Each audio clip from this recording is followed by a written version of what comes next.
Hi, today I'm going to share with you some information about fruit. Now, if you were like me, when you were growing up, fruit was talked about in glowing terms, the more the better. Everybody thought it was healthy, and I'm not saying it's not, but there are some cons to eating fruit, and so I'm going to share with you all the information at the end, give you my verdict. So, let's talk about the pros.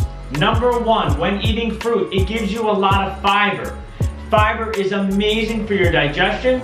It lowers cholesterol and has been shown to be a great marker for increasing health and longevity. Number two, it has a lot of vitamins and minerals, antioxidants. Those decrease cell-damaging free radicals, so it helps your body function better and it helps the processes of your body work more efficiently. Number three, another pro for fruit is that it has polyphenols. Polyphenols are these small micronutrients that really boost energy. They help the cells function better. And again, another nutrient that increases health and longevity. Number four, it reduces sugar cravings. By eating fruit, especially fruit with fiber and all those nutrients, it decreases your cravings for the sugar that doesn't give you any nourishment, such as cookies and cakes and candy. So there are a lot of pros when it comes to fruit. But let's talk about some of the cons. Fruit has a sugar in it called fructose. Now fructose, unlike another sugar, glucose, and unlike fats, is not used for energy by our cells. Our cells either use ketones, which are fats, or glucose, which is another type of sugar. The fructose is directly processed by the liver. Now, once that fructose is processed by the liver, the body's going to do really one or two things of it. It's going to convert it into glucose or glycogen, which is the storage form of sugar. So if we exercise and our sugar levels are low, and you have fruit or you have fructose, then the body will convert some of that fructose into sugar, into glycogen. But if your glycogen levels are normal, the body is going to convert fructose into triglycerides. That is fat. And what the body does with those triglycerides is it stores it in your fat tissue. So you are going to have an increase in insulin resistance, which could lead to type 2 diabetes, an increase in visceral fat and abdominal fat, and it's going to have a negative impact on your cholesterol levels. So all the things that people worry about as far as increasing fat, that can definitely happen from the fructose being converted into triglycerides. And the fourth really bad thing that can happen is you can get what's called a fatty liver. 30% of people in America have a fatty liver, and the main cause is not eating too much fat.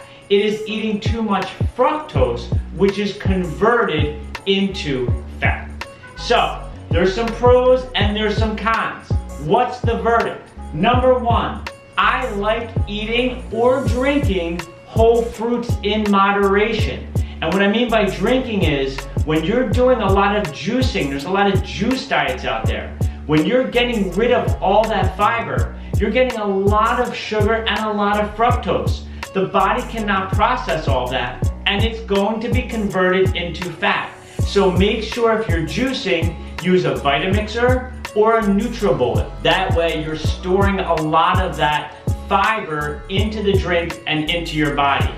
And again, moderation. Too much fruit, too much fructose is not going to be good for you. Number two, eat it preferably in season. Ancestrally, thousands of years ago, people would eat fruit mostly in the spring or summertime just for this storage reason. We would eat all this fruit, it would be converted into fat, and then in the lean times, the fall and winter, when we didn't have access to so much food, we would then have those calories to burn off.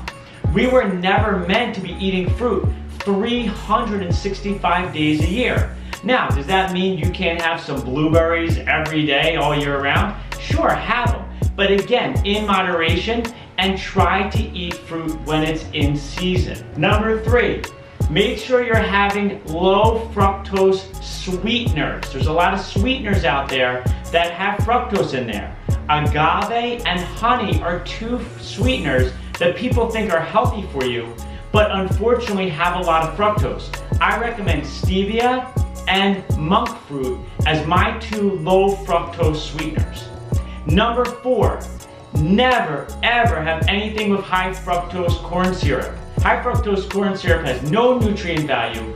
It's loaded in fructose, being called high fructose corn syrup, and it definitively is one of the major leading causes, again, of fatty liver, insulin resistance, and increased abdominal fat. So we do not want anything with high fructose corn syrup. If you're trying to lose weight, if you have diabetes, if you have a fatty liver, really be careful in how much fruit you eat. Again, fruit in moderation, small amounts is okay, but too much will be converted into fat and lead to some of these disabling conditions. I hope that helps. Fruit, again, has some definite benefits, but in moderation, and be careful that you're not eating too much. I'll see you soon. Have an amazing day.